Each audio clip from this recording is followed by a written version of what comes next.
அனைவருக்கும் வணக்கம். Welcome to NPSC Ganesh YouTube channel.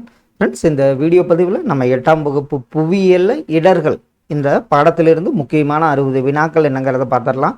கண்டிப்பாக இந்த வீடியோ பதிவுகள்லாம் உங்கள் ஒரு ரிவிஷனுக்கு ரொம்ப யூஸ்ஃபுல்லாக இருக்குன்னு நம்புகிறோம். வாங்க முதல் கேள்வி பாருங்கள். ஹசாடு என்ற சொல் எந்த மொழி சொல்லிலிருந்து உருவானது? ஹசாடு என்பது எந்த மொழி சொல்லுன்னு பார்த்தீங்கன்னா அரபு மொழி சொல்லாகும்.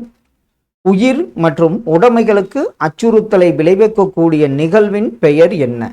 இது உயிர் மற்றும் மனித உடைமைகளுக்கு அச்சுறுத்தலை விளைவிக்கக்கூடிய நிகழ்வின் பெயர் இடராகும். இடர்கள் அவற்றின் மூலங்களின் அடிப்படையில் எத்தனை வகைகளாக பிரிக்கப்படுகின்றன? இடர்கள் அது எதனால் ஏற்படுகிறது அப்படிங்கிற அடிப்படையில் பார்த்திங்கன்னா 8 வகைகளாக பிரிக்கப்படுகின்றன. அதில் இயற்கை இடர்கள், மனிதனால் ஏற்படும் இடர்கள், இது மாதிரிலாம் பார்த்திங்கன்னா 8 வகைகளாக பிரிக்கப்படுகின்றன. வளிமண்டல இடர்களுக்கு உதாரணம் எது?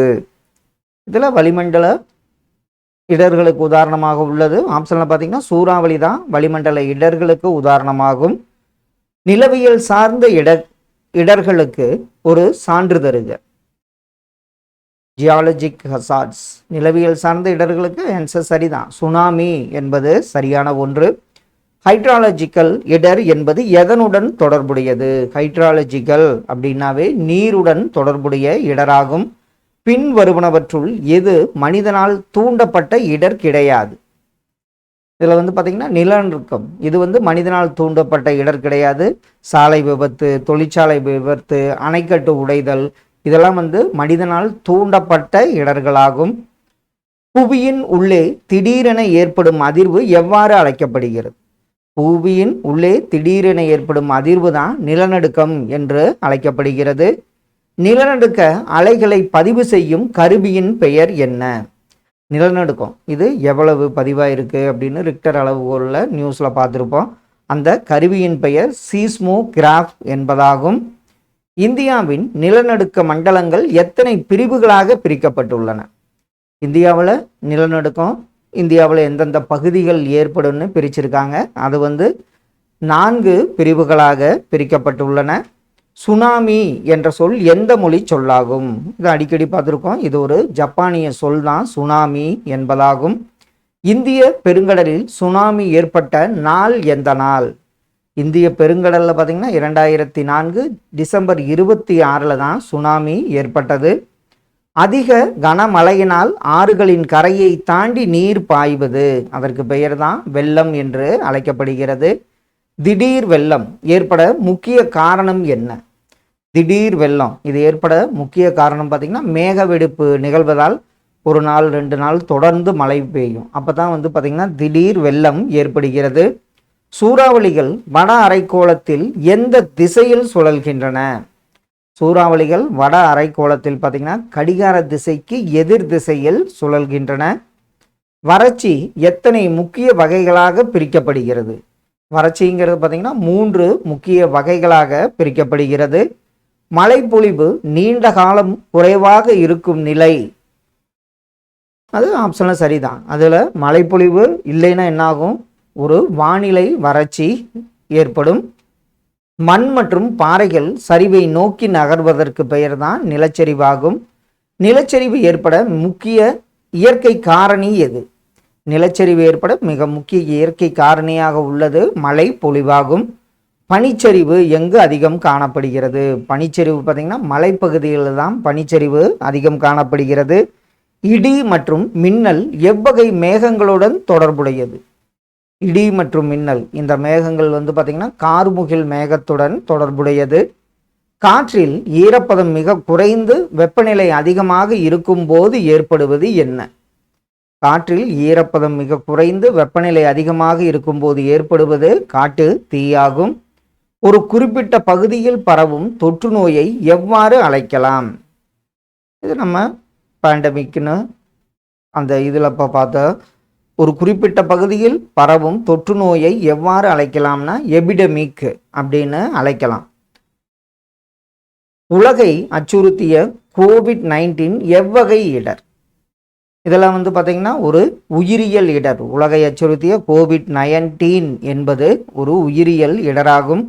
அணு உலை விபத்து என்பது எவ்வகை இடர்? அணு உலை விபத்தெல்லாம் ஒரு தொழில்நுட்ப இடராகும். செர்னோபில் அணு விபத்து நடைபெற்ற ஆண்டு எந்த ஆண்டு? செர்னோபில் இது ரஷ்யான்னு நினைக்கிறேன். இது 1986 நடைபெற்றது. இந்தியாவில் போபால் நச்சுவாயு விபத்து நடைபெற்ற ஆண்டு எந்த ஆண்டு? இதில் நிறைய பேர் இறப்பாங்க. அந்த நச்சுவாயு விபத்து ஏற்பட்ட ஆண்டு 1984 ஆண்டாகும். போபால் நச்சுவாயு விபத்தில் கசிந்த வாயு என்ன? இது போபால் நச்சுவாயு விபத்தில் கசிந்த வாயு பார்த்தீங்கன்னா மெத்தில் ஐசோசைனைடு வாயுவாகும். சுற்றுச்சூழல் மாசுபாட்டிற்கு முக்கிய காரணம் எது? சுற்றுச்சூழல் மாசுபாட்டிற்கு முக்கிய காரணமாக உள்ளது மக்கள் தொகை பெருக்கமாகும். பேரிடர் மேலாண்மை என்பதன் முதல் படி என்ன? பேரிடர் மேலாண்மை என்பதன் முதல் படி என்னன்னு பார்த்தீங்கன்னா தயார் நிலை மற்றும் தடுப்பாகும். இந்தியாவில் பேரிடர் மேலாண்மை ஆணையம் எந்த அமைச்சகத்தின் கீழ் செயல்படுகிறது? இந்தியாவில் பேரிடர் மேலாண்மை ஆணையம் உள்துறை அமைச்சகத்தின் கீழ் செயல்படுகிறது. இந்தியாவில் சுனாமி எச்சரிக்கை மையம் எங்கு அமைந்துள்ளது? இதில் பார்த்திங்கன்னா 2004 பின்னாடி ஹைதராபாத்தில் சுனாமி எச்சரிக்கை மையம் அமைக்கப்பட்டது. இடர் என்பது எதனுடன் தொடர்புடையது? இடர் இது பார்த்திங்கன்னா ஒரு நிச்சயமற்ற தன்மையுடன் தொடர்புடையதாகும். கீழ்கண்டவற்றுள் எது மனிதனால் உருவாக்கப்படும் சுற்றுச்சூழல் மாசுபாடு அல்ல?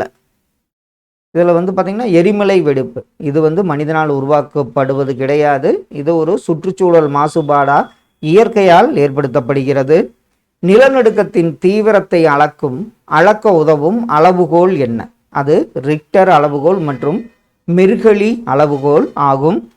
நிலநடுக்க மையத்திற்கு நேர் மேலே புவி மேற்பரப்பில் உள்ள புள்ளி, அந்த புள்ளிக்கு பேர் தான் மேல் மைய புள்ளி என அழைக்கப்படுகிறது. ஜப்பானில் சூ என்பதன் பொருள் என்ன? ஜப்பானில் சூ என்பதன் பொருள் துறைமுகமாகும். ஒரு நாட்டின் வேளாண்மை பாதிக்கப்படுவது எந்த வறட்சியின் அடையாளம்? கண்டிப்பாக இது பார்த்திங்கன்னா ஒரு வேளாண்மை வறட்சியின் அடையாளமாக தான் வேளாண்மை பாதிக்கப்படும் நிகழ்வு நடைபெறுகிறது. அதிகப்படியான மேய்ச்சல் எவ்வகை இடரை ஊக்குவிக்கும்? இது நிலச்சரிவு மற்றும் மண்ணரிப்பை ஊக்குவிப்பது தான் அதிகப்படியான மேய்ச்சல் உள்ள இடமாகும். இந்தியாவில் நிலச்சரிவு அதிகம் ஏற்படும் பகுதி எது?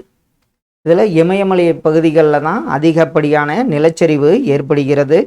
கடலோர இடர்கள் என்பது எதனை குறிக்கும்?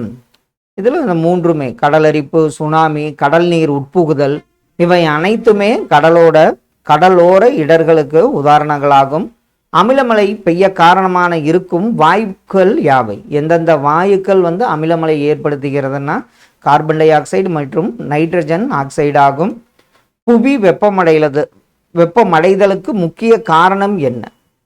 புவி வெப்பமடைய முக்கிய காரணமாக உள்ளது பசுமை இல்ல வாயுக்களாகும். மின்னலின் போது நாம் எங்கு இருப்பது பாதுகாப்பானது? நம்ம மின்னலின் போது கட்டடத்தின் உள்ளே இருப்பது தான் மிகவும் பாதுகாப்பானது. காட்டுத்தீயினால் ஏற்படும் ஒரு பாதிப்பு என்ன? இதில் பார்த்திங்கன்னா பல்லுயிர் பெருக்கம் அழிவு ஏற்படுகிறது காட்டு தீயினால். 2015 ஆண்டு சென்னையில் ஏற்பட்ட வெள்ளத்திற்கு முக்கிய காரணம் என்ன? அதாவது முக்கிய காரணமாக அதிக கனமழை மற்றும் ஏரி உபரிநீர் திறப்பு தான் 2015 ஆண்டு சென்னையில் ஏற்பட்ட வெள்ளத்திற்கு முக்கிய காரணமாகும். ஓசோன் அடுக்கு பாதிப்படைய காரணமான வாயு இது அடிக்கடி பார்த்துருக்கோம், CFC குளோரோஃப்ளோரோ கார்பன் ஆகும். இடர் என்பது ஒரு நிகழ்வு என்றால் பேரிடர் என்பது அதன் என்னவா இருக்கும்? விளைவு மற்றும் தாக்கமாக இருக்கும். இடருங்கிறது ஒரு நிகழ்வுன்னா பேரிடர் இடரோட விளைவு அல்லது தாக்கமாக உள்ளது. வறட்சியினால் ஏற்படும் ஒரு சமூக பொருளாதார பாதிப்பு என்ன?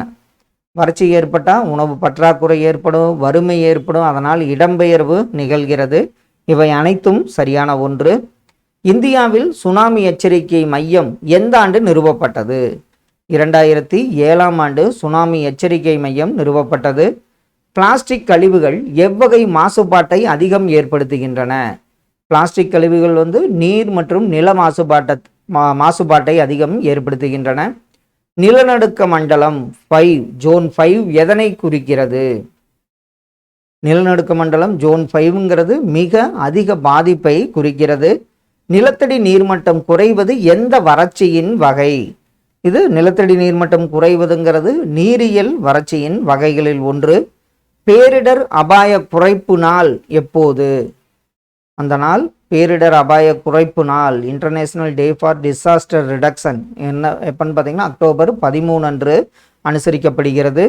சுனாமி அலைகளின் வேகம் மணிக்கு எத்தனை கிலோமீட்டர் வரைக்கும் இருக்கும்? சுனாமி அலைகள் வேகம் பார்த்திங்கன்னா மணிக்கு 500 முதல் 1000 கிலோமீட்டர் வரை இருக்கும். அலைகள் மற்றும் காற்றினால் கடற்கரை நிலப்பரப்பு சிதைக்கப்படுவது, அதற்கு பெயர் தான் பார்த்திங்கன்னா கடல் அரிப்பாகும். கதிர்வீச்சு இடர்களுக்கு உதாரணம் என்ன? கதிர்வீச்சு இடர்களுக்கு உதாரணமாக புற்றுநோய் விளைவிக்கும் கதிர்வீச்சு கசிவு என்பது மிகச்சிறந்த உதாரணமாகும். கூற்று இடர்கள் பேரிடராக மாறக்கூடும். காரணம் இடர்கள் அதிகப்படியான உயிர் மற்றும் உடைமை சேதத்தை விளைவிக்கும் போது பேரிடர் ஆகிறது. இதில் கூற்று காரணம் இரண்டுமே சரியான ஒன்று. இந்தியாவில் அதிக வெள்ளப்பெருக்கு ஏற்படும் மாநிலங்களில் ஒன்று எதுன்னு பார்த்தீங்கன்னா பீகார் ஆகும். பாதுகாப்பான எதிர்காலத்திற்கு நாம் எதனை மேலாண்மை செய்ய வேண்டும்? பாதுகாப்பான எதிர்காலத்திற்கு நாம் எதனை மேலாண்மை செய்ய வேண்டும்னா இடர்கள் மற்றும் பேரிடர்கள், அதை எப்படி கட்டுப்படுத்தணும், அபாயத்தை எப்படி அறிவிக்கணுங்கிற ஒரு மேலாண்மையை செய்ய வேண்டும். ஃப்ரெண்ட்ஸ், இந்த வீடியோ பதிவில் நம்ம 8th ஜாகிரபியிலிருந்து இடர்கள் முக்கியமான வினாக்கள் 60 பார்த்தோம். கண்டிப்பாக இதெல்லாம் உங்கள் ரிவிஷனுக்கு ரொம்ப யூஸ்ஃபுல்லாக இருக்குன்னு நம்புகிறோம். Thank you for your support.